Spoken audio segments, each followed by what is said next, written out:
much. Yeah. And it's going to be going up against IceBear, who I actually saw playing in pools earlier. I saw one of his matches, it was off stream, but very solid Captain Falcon. I'd not heard his name before today, but obviously he's made it this far in bracket. Ned's a different beast, but I'd like to maybe see the upset. That would be cool. I like upsets. It would be fun. Now, in order to do this upset, you are going to have to deal with the range that Sephiroth has and the fact that Ned is piloting this character. Captain Falcon really fast, so might be able to do it with some speed, though. And I mean, a great opening start already for IceBear.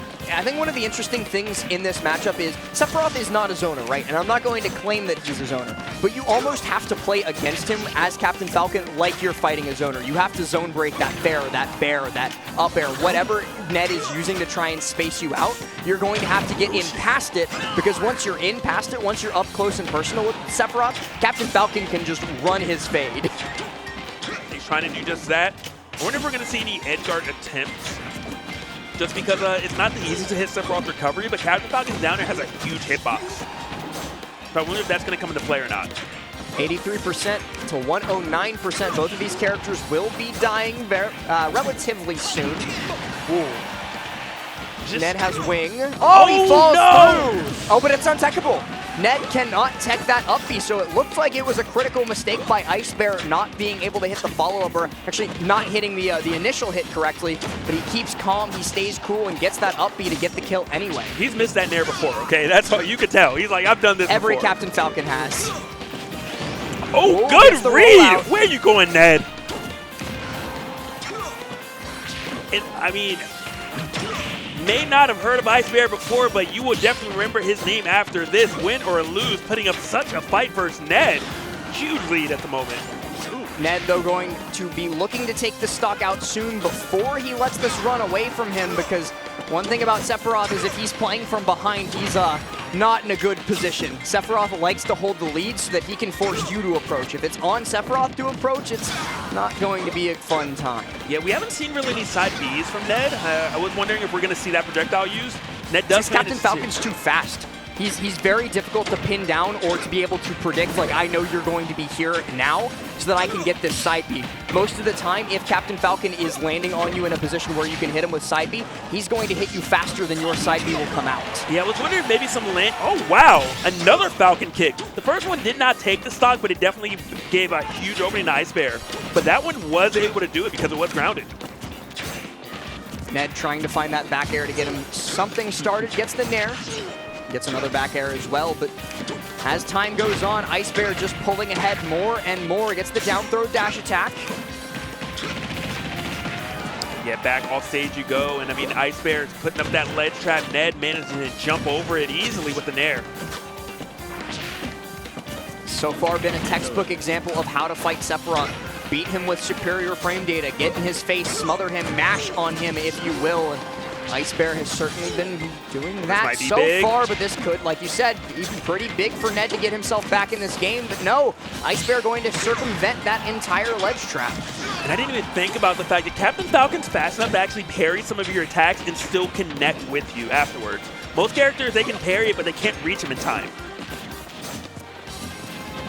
Oh, he's threatening that down B again. He's showing it. He's crouching in place. All right, the stock does fall. One wing is still there for Ned. It might run out soon, though. You know that you did take that stock. Oh, you went so deep. How deep are you going to go? Ned now back on stage, finding more hits than he was previously. Okay, down air into up air, not going to take it, but 129 put on the Ned. Falcon kick not enough either. Ned, I mean, is one straight hit away from losing. Throws out that side B, not able to find his footing, though. Uh-oh. Down B comes through yet again from IceBear, going to put Ned onto a ledge again. Oh, great up B. Cross stage not going to be enough, but even if he had been facing the other direction, it would have been death for certain with Sephiroth's light weight. IceBear trying to close that space again, trying to zone break with these dash attacks, but Ned is now adapted to it. He's now ready for it. And IceBear, I believe, thought he had a jump, but did not, so just does not recover there. Great comeback by Ned, but that hurts if you're IceBear. That's such an unfortunate Can we pause choke. where it is going? It is, where is, right I guess, there, yeah. right there on the fair. He lost, if we watch that in super slow-mo, he jumped there. so unfortunate.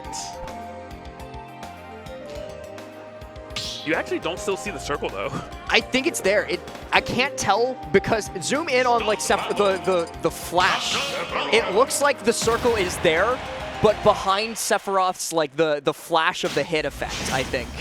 It's That's tiny wild. though. Yeah, it's there. Yeah, it's there. I was right. Okay. Wow. So close.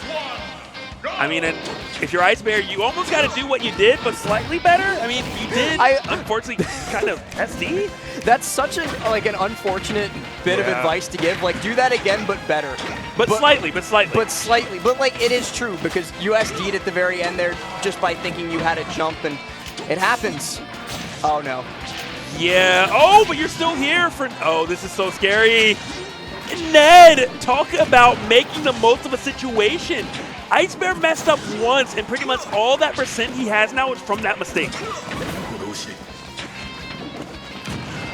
Nair comes through, going to be chasing again, keeps IceBear from getting his footing back on the stage, but once he does, it was Falcon time for a moment, and then it was not Falcon time, it was Scintilla time.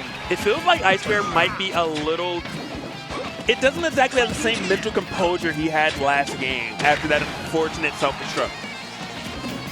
And it does hurt. It's very difficult. Don't ever like underestimate somebody who can immediately shake off a loss like that because you were winning. You were winning by quite a bit and then just happened to throw it all away with one mistake. Yeah.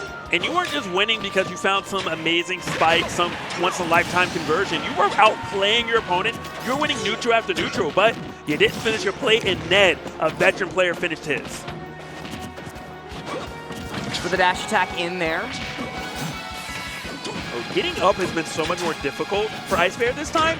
Ned making the appropriate adjustments. Yeah, we haven't seen nearly as many openings. Ned's being a lot more careful, and wow, he just fast fell a little bit too far looking for the punish on Ned. Another unfortunate situation, but Ned, he's going to continue to build that lead. He's going to take that for all that it's worth. Yeah, and now even if you take this stock, you still got to deal with one wing, which is a little unfortunate. You know, you can do it, but oh wait a minute. Hang on. It's still a game. I can take my own stocks, but you can't do it. And I like that adjustment towards the end of that stock by IceBear. It felt like as the set's gone on more and more, he's been too antsy. He's been hungry for those KOs. He's been wanting it a little bit too much. And Ned, being the caliber of player that he is, recognizes that. He sees his opponent overextending and knows exactly how to punish it. Yeah. Speaking of which, Falcon's up B doesn't snap. As you were kind of watching, you could tell just the script was being written. Yes, that VGBC script, put it in the chat. Just because of he was just correct time and time again. Look at the page that are being displayed. Walk away. Bomb. Even I believe it was a punish on the side B first where that all started. So just Ned clearly understanding the game plan from that position and doing everything perfectly.